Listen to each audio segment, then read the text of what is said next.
अपनी तमाम परेशानियों का जो भी मन में ख्याल आते हैं उसका बोझ गुरु चरणों में सौंप करके निश्चित हो जाए।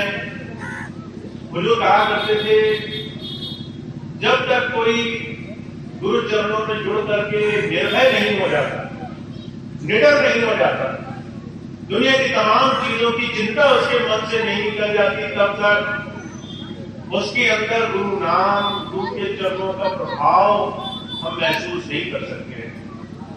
इसलिए बहुत जरूरी है सुमरन ऐसा बनाया जाए, चलते फिरते ऐसी याद बनाई जाए कि हमारे अंदर दुनिया की किसी भी बात का भय न रहे।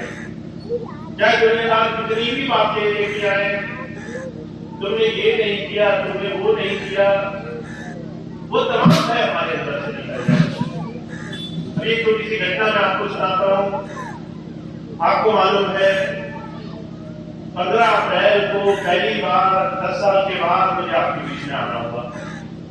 फिर निरंतर ऐसे सत्संग प्रोग्राम लगे, ऐसी व्यवस्था बनी कि मैं आप सबके बीच में जहां जहां भी संभव है वहां जा करके संगत के साथ जुड़ करके गुरु नाम की जागृति का एक बड़ा भारी मिशन है, उस पर निकला हुआ हूं। बहुत से भाई बहन ऐसे मिलते हैं जो 10-10 वर्ष बाद मिले, जो कई बार सत्संग में नहीं आए या आते भी रहे, पर उन्होंने हमेशा गुरु नाम की याद कर रखी। और बहुत से भाई बहन ऐसे भी मिले जो बहुत भयभीत थे, बहुत डरे हुए थे। ऐसी एक बहन मिली कल मुझे, सत्संग था रामपुर के पास, वहां पर मेरा आश्रम में जब सत्संग हुआ तो एक बहन आई, कहने लगी पिछले 10 वर्षों में बहुत से लोग ऐसे मिले जिन्होंने स्वामी जी के नाम पर सत्संग करना शुरू किया। पहले कहा कि स्वामी जी की मर्जी से कर रहे हैं, फिर कहा भैया जी को लाने के लिए कर रहे हैं, फिर धीरे धीरे कहने लगे हम ही भैया जी, हम ही स्वामी जी हैं, हम ही को पूज लो, हमारा ही सिमरन कर लो। फिर कहने लगे स्वामी जी ने जो सेवा चलाई थी वो सेवा भी हमें दे दो। फिर धीरे धीरे पूरी तरह से रुपए पैसे पर आकर्षित हो गए कि अगर तुम सेवा नहीं दोगे, पैसे नहीं दोगे तो तुम्हारा बड़ा नाश हो जाएगा। डराने लगे संगत को कि अगर तुम गुरु की बात नहीं मानोगे, यानी मेरी बात नहीं मानोगे, ये वो गुरु है जिन्होंने 10 साल में खुद ढोंग रचा और स्वामी जी का नाम लेकर के संगत को डराने लगे कि अगर तुम मेरी बात नहीं मानोगे तो सब नाश हो जाएगा। अब जो भली भाली संगत होती है, जो गरीब लोग होते हैं, जिनके बाल बच्चे हैं छोटे छोटे, उनको इस बात को बड़ा भय रहता है कि कहीं ऐसा ना हो जाने अनजाने गलती हो गई, हमारे परिवार में कुछ नुकसान हो जाए, परेशानी हो जाए। तो ऐसे लोग थे जो डर में, भय में आकर के वो सारे काम करने लगे। कल एक बहन आई, कहने लगी भैया जी जब आप आए 15 अप्रैल को तो ऐसे ही बाबा जी से मिले, हमने कहा आपने तो स्वामी जी का नाम लेके, भैया जी के नाम लेकर 10 साल सत्संग किया कि भैया जी को गुलामी नहीं कर रहे हैं। अब तो भैया जी आ गए, अब तो हम सेवा उन्हीं को देंगे, उन्हीं के सत्संग में जाएंगे। तो वो कहने लगे भैया जी काल का काम कर रहे हैं। जब ये बात कही तो वो बहन मेरे पास आई, कहने लगी भैया जी ऐसे लोग डराते हैं, क्या किया जाए। तो मैं आज आप सबको इस मंच के माध्यम से बात देना चाहता हूं। गुरु प्रेमी को निर्णय होना चाहिए। जिसको गुरु ने नाम दिया है उसका मालिक गुरु है। दुनिया का कोई ऐसा आडंबर करने वाला, माफ करना शब्दों के चयन कुछ भी आप कर सकते हैं, पर जो गुरु नाम पर सिर्फ धन और माया के लोभ में खुद को गुरु बना करके दुनिया को लूटने के ही माध्यम से जुड़ा है, माफ करना उसकी बात का क्या भरोसा। वो आपको छोड़ो अपने आप को नहीं बचा सकता। वो अपने जीवन में अपने कर्मों का भुगतान कैसे करेगा, उसको खुद इस बात का एहसास नहीं है। तो मैं आप सबको एक बात बड़े जोर शोर से आज कहना चाहता हूं कि हमको निर्भय रहना है, क्योंकि जिसे गुरु नाम मिला है दुनिया की कोई भी चीज उसका बाल भी माफा नहीं कर सकती।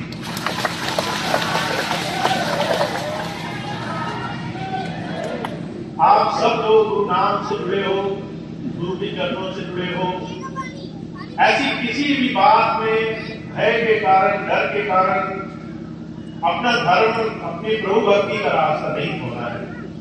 निडर रहिए। गुरु गोविंद सिंह जी महाराज ने कहा है कि मैंने ऐसे शिष्य पैदा किए हैं जो 1.25 लाख से जाकर लड़ जाएंगे। ऐसे शिष्य पैदा किए हैं जो दुनिया की तमाम ऐसी बुराई की शक्तियों से लड़ जाएंगे बिना किसी बात की परवाह किए कि इनके जीवन में उनका क्या होगा, सिर्फ उस प्रभु नाम के सहारे।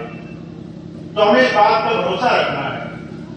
गुरु हमारे अंग संग है, वो प्रभु सत्ता हमारे अंग संग है, और हम सिर्फ और सिर्फ ऐसी पावन शक्ति से, गुरु नाम से जुड़े हैं, गुरु की याद, उसके नाम के सहारे जुड़े हैं। तो हमें दुनिया की किसी भी शक्ति, किसी भी बोलने वाले, किसी भी कहने सुनने वाले किसी भी इंसान का डर नहीं होना चाहिए।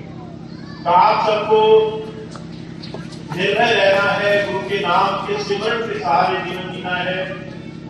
और आज आप सबको इतनी प्रेम भावना से यहाँ आकर देखकर मुझे बड़ी खुशी है।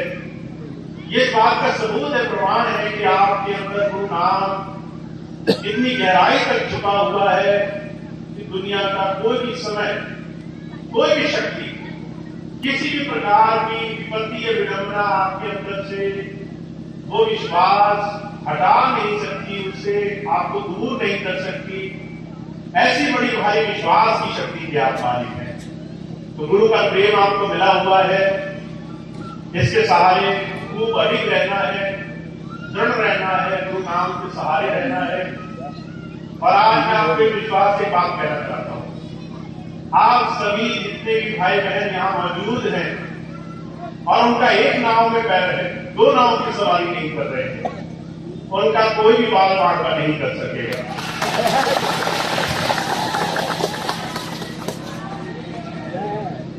पर इसका भी ध्यान रखना है, जो 2 नाव की सवारी करने की कोशिश करेंगे उनको कष्ट भी पहुंचेगा। अब स्वामी समान सभी की करेंगे, पर यह है तकलीफ हुई, परेशानी हुई, उसके बाद संभाल हुई तो आनंद समान है। इसलिए ध्यान ये रखना है, एक गुरु चरणों में ध्यान रहे, अडिग रहे, विश्वास पूरा रहे, अपने गुरु नाम में आस्था रहे, और खूब खूब गुरु चरणों में लग करके हम अपने जीवन में प्रभु भक्ति को हमेशा अपने जीवन का आदर्श बना के करें। तो यही आप सबसे प्रार्थना भी है। और मैंने 15 अप्रैल की बात कही थी कि आप सबके इन तमाम कामों को पूरा कराने का जिम्मा मेरा है कि आप कैसे अपने जीवन में पूरी शक्ति और सामर्थ्य के साथ हर तरीके से उदाहरण के रूप में जी, और साथ साथ गुरु नाम की कमाई भरपूर करें। आपको किसी भी तरह की विपत्ति ना आए, किसी भी तरह की कोई गुरु की मौत से अलग ऐसी एक छोटी सी चीज भी ना आए जिससे आपको परेशानी हो। तो इस बात का विश्वास बनाकर रखें। आपके आगे एक बहुत सुंदर रास्ता है जो आपको गुरु नाम के बड़े ऊंचे ऊंचे अनुभव की तरफ लेकर जाता है। इसलिए आगे बढ़ते जाना है, खूब दृढ़ विश्वास से गुरु नाम में जुड़े रहना है। तो एक बार फिर से आप सभी साल संगत का मैं बड़े दिल से धन्यवाद करता हूं कि आप सब इतने वर्षों के बाद भी और आज एक छोटे से आह्वान पर भी यहाँ इकट्ठे हुए और ऐसी प्रेम भावना से मुझसे मिल रहे हैं, ऐसी प्रेम भावना से यहाँ गुरु नाम का सिमरन कर रहे हैं। इसका फल आपको बहुत बहुत मिलेगा। अब एक कुछ सूचनाएं हैं, मैं आपको बताता हूँ। एक बहुत ही खास बात है, इसलिए 2 मिनट मुझे और देंगे आप। सत्संग का कार्यक्रम अभी समाप्त होगा, इसके बाद प्रसाद होगा, सभी भाई बहन अंदर प्रसाद छकेंगे। जो भाई बहन नामदान के लिए होंगे तो बाबू जी हैं, वो एक जगह बैठ करके नामदान देंगे। जो भाई बहन मिलने के इच्छुक होंगे वो आराम से शांति से मिलेंगे। एक खास सूचना ये है आप सबको पता है स्वामी जी महाराज के, अभी 2 मिनट बैठे रहेंगे आराम से और सारी बात सुनेंगे, बहुत जरूरी बात है। सितंबर के महीने में स्वामी जी महाराज के जन्म दिवस का भंडारा 10 वर्ष के बाद सभी साध संगत की मौजूदगी में मनाया जाना तय हुआ है। तो भंडारे में आप सभी का बहुत बहुत स्वागत है। मैं खुद आप सबको आज उस भंडारे के लिए आमंत्रित करता हूँ। आप सब लोग वहां पहुंचे। तो भंडारे में 16, 17, 18 सितंबर को स्वामी जी के जन्म दिवस के और 90 साल पूरे हो जाएंगे स्वामी जी के जन्म दिवस को। तो जन्म दिवस का भंडारा बड़े प्रेम से हम लोग मनाएंगे। 2-3 व्यवस्थाएं हैं उसके लिए। बहुत से सेवादार भाई बहन इधर से जाते रहे हैं। तो जो भाई बहन सेवादार हैं और सेवा करने की इच्छुक है, सेवा में नए सेवादार भी भाई बहन अगर जाना चाहते हैं तो वो जा सकेंगे। सितंबर के महीने में सेवा की वहां पर ड्यूटी लगेगी। अलग अलग तरीके की सेवाएं हैं। आप अगर थोड़ा पहले पहुंचेंगे तो सेवा में हाथ लगा सकेंगे। दूसरी सूचना ये है, जो भाई बहन डेलीगेट की सेवा देते थे, अब 10 साल बाद डेलीगेट बन रहे हैं। 10 साल भंडारे भी कम हुए, सत्संग भी कम हुए, गुरु नाम की चर्चा भी थोड़ी कम रही। पर अब सैलाब आना है तो तैयार रहिए। और ये जो सेवा है डेलीगेट की, जो भी भाई बहन भंडारे पर जाते हैं तो वो डेलीगेट जो बनना चाहे अपने सेंटर इंचार्ज से रसीद कटा करके डेलीगेट बन सकते हैं। रसीद कटाना बहुत जरूरी है। और रसीद ही आपके हर तरीके से भंडारे में आगे की व्यवस्थाओं और सुविधाओं का जरिया बनेगी। तो आप डेलीगेट बन जाए, उसकी सेवा है वो दे दें। भंडारे पर आपके रहने खाने की सुविधाएं हो जाए, संगत की सेवा में फिर आप भरपूर लग सकेंगे। तो जो भी भाई बहन डेलीगेट बनना चाहते हैं वो अपने सेंटर इंचार्ज से संपर्क करेंगे, जल्द से जल्द डेलीगेट बन जाए। तो ये बात अभी भंडारे की थी और मुझे उम्मीद है आप सब लोग बहुत बहुत प्रेम भावना से वहां पहुंचेंगे। एक और खास सूचनाएं हैं तो वो मैं आपको बता देता हूं, बहुत जरूरी भी है, तो आप थोड़ा उस बात पर ध्यान दें। अभी पिछले 2-3 दिनों से कुछ ऐसी घटनाएं चल रही हैं जिसका मैं आपके सामने थोड़ा सा जिक्र करता हूं और आप उसका जो भी ध्यान दे सकते हैं देखें। पहली सूचना ये चल रही है कि यहाँ भंडारा आश्रम में स्वामी जी को भूमि दी गई थी ताकि वो यहाँ पर सत्संग और सारी व्यवस्थाएं सुचारू रूप से चला सके। वो व्यवस्थाएं खूब सत्संग और गुरु चर्चा से सुचारू रूप से चले, उसके लिए सभी साथ संगत का प्रेम और सानिध्य मिला है। तो यहाँ फिर से गुरु नाम की चर्चा हो। आसपास के गांव के लोग, दूर दराज संगत के लोग इस स्थान पे जो गुरु चर्चा गुरु नाम का ही है वहां पर आकर गुरु नाम ले सकें, इसके लिए यहाँ व्यवस्था बनाई जाएंगी। और इस बीच में कुछ ऐसा हुआ कि वो व्यवस्थाएं थोड़ी सी शिथिल पड़ गई, अधूरी है। तो मेरा मानना यह है, जब कोई भूमि या कोई भी चीज हम एक पुण्य काम के लिए दान देते थे तो वो सिर्फ वही रहनी चाहिए। हमने नहीं सुना दान की हुई चीज को वापस ले लेता हो। हमने नहीं सुना कि किसी एक अच्छे काम में दी हुई चीज को फिर से कोई अपने मतलब के इस्तेमाल करता हो। तो ये एक अच्छे काम के लिए भूमि स्वामी जी को दी गई थी। वो काम सत्संग का, गुरु की, प्रभु की याद का काम यहाँ चलता रहे, इसके लिए सभी भाई बहन एकजुट होंगे, सत्संग खूब करेंगे, सुचारू रूप से करेंगे ताकि सबको इस सानिध्य का लाभ हो। एक दूसरी बात अभी चल रही है, तो ये सटीला आश्रम में जो स्वामी जी के नाम से जो भूमि थी उसकी कोई खसरा खतौनी हो गई है, जो स्वर्णता बहन जी ने या उनके पति श्री मनोज जी ने वो अपने नाम कराई है।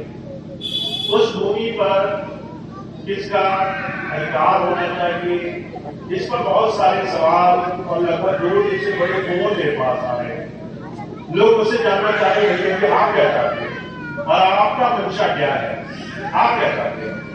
तो 2 मिनट लगेगा, मैं आपको अपनी बात बता देता हूँ। पहली चीज तो मेरा मानना ये है कि स्वामी जी ने जब सत्संग का काम शुरू किया तो उन्होंने विधिवत संन्यास लिया, और संन्यास लेने के पीछे उनका कारण ये था कि उन्होंने गृहस्थ को छोड़ करके भगवान के लिए, प्रभु भक्ति के लिए अपना जीवन समर्पित कर दिया।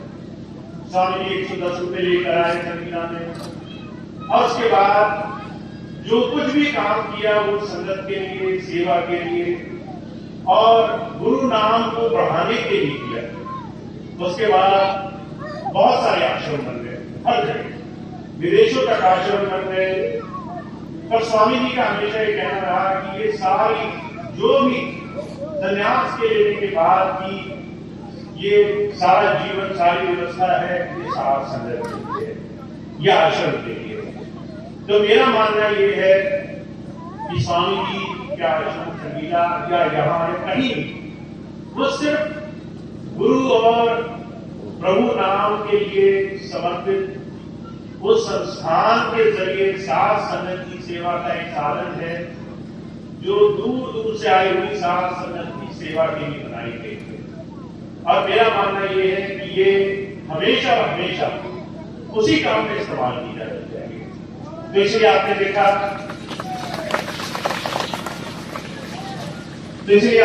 कि मैं जब से आया हूं तब से किसी आश्रम में भी नहीं रहता और किसी आश्रम की व्यवस्था का इस्तेमाल भी नहीं करता, ताकि मैं ज्यादा से ज्यादा पारदर्शिता लाकर के बात साफ कर सकूं कि हम अगर गुरु डेरे में हैं, गुरु घर में हैं, तो हमें बिल्कुल निस्वार्थ भाव से गुरु की बात का अनुसरण करते हुए जीवन को गुजारना है।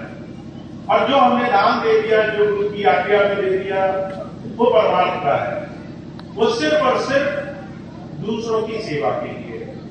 तो स्वामी जी महाराज ने संगीला में आश्रम के लिए जो जो भूमि समय समय पर उन्होंने खरीदी, आश्रम में उन्होंने लगाई, चाहे उन्होंने अपने नाम से खरीदी या फिर किसी भी संस्थान के नाम से खरीदी, मेरे हिसाब से वो सिर्फ और सिर्फ गुरु की और गुरु की आज्ञा में संगत की सेवा में लगने वाली व्यवस्था है, और उससे ज्यादा मैं उसको कुछ और नहीं मानता। अब मेरा मानना ये भी नहीं है कि जो आश्रम हम वर्षों से गुरु की याद, गुरु की चर्चा के नाम पर हम देखते थे, उसको अचानक हम किसी और के घर पे मुख में देखें। तो ये व्यवस्था परिवर्तन होगी, इसके लिए प्रयास किए जाते हैं कि वो जो खसरा खतौनी गलती से या किसी भी तरीके से चढ़ी है, वो फिर से स्वामी जी के और संस्थान के नाम पे आए। और उसके लिए मैंने कल ही डॉक्टर साहब को और स्वर्णलता जी को लिखा है कि अगर गलती से हुई है तो आप वापस दे दो, और अगर आपने किसी भी मजबूरी में की है तो वो मजबूरियां समाप्त हो चुकी हैं, कोई आपके विरोध में नहीं है। आप हर तरीके से आप संगत और गुरु की दया में विश्वास रखकर आगे बढ़ सकते हैं। तो ये बात उनसे बता दी गई है। अब आगे हम सबको इस बात का ध्यान रखना है कि हम सब मिलकर के इस तरह का दृढ़ विश्वास और निश्चय बनाकर रखें कि ऐसी कोई भी बात किसी के मन में पनपने न पाए कि जो गुरु और डेरे के नाम पर एक छोटी सी सेवा कहीं दी गई है, व्यक्ति है या कोई देता भी है, उसका दुरुपयोग या किसी अपने मतलब के लिए उपयोग किया जाना चाहिए। तो मैं इसकी व्यवस्था बनाने में लगा हूं, आप सबका सहयोग चाहिए, और सहयोग ये होगा कि जो भी भाई बहन अब आगे कर्मठ सेवा करने के लिए, कार्यभार लेने के लिए खूब दृढ़ विश्वास से आगे गुरु की सेवा में लगने के लिए तैयार होंगे, उनकी नियुक्ति होगी। और सभी भाई बहन इस बात का ध्यान रखेंगे कि जो एक नाव की सवारी करेगा वो आगे जाएगा, जो 2 नाव की सवारी करेगा वो पता नहीं कहां जाएगा। तो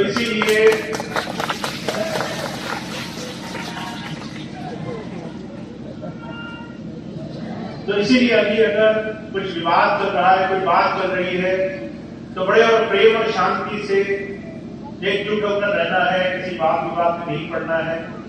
पर मत यही है कि जो गुरु डेरे में लग गया वो गुरु की दया महर से प्रभु भक्ति के लिए और आजीवन उसी सेवार्थ में लगा रहेगा, जिसका प्रयास हम सब और खास तौर से मैं करता रहूंगा। अब आप अगर मेरी मंशा जानना चाहते हैं तो यही है कि गुरु की सेवा में हर एक भाई हर एक छोटी से छोटी सेवा या हर एक छोटी से छोटी व्यवस्था जो बनी है वो वैसे ही बनी है और वैसे ही बनी है। तो आप इस बात का तो मेरी तरफ से आप इस बात का आश्वासन लें और दृढ़ विश्वास से इसी दिशा में बढ़ते रहें। आज ये भंडारा, ये प्रोग्राम, सत्संग बहुत ही आप सबके प्रेम और आप सबके सानिध्य से बहुत ही हर्षोल्लास से इस वक्त मैं नहा रहा हूँ, आपको सामने बैठा हूँ, आपको देख कर बड़ी खुशी मिल रही है। एक बार फिर से आपको मैं धन्यवाद देता हूँ। तो इसी के साथ आज का प्रोग्राम समाप्त होगा। अब इसके बाद जो आगे के प्रोग्राम की सूचनाएं हैं वो भाई शंकरायन जी आपको बताएंगे, आप सब उसको सुन लेंगे और उसके बाद जो मिलने वाले भाई होंगे वो मिल सकेंगे।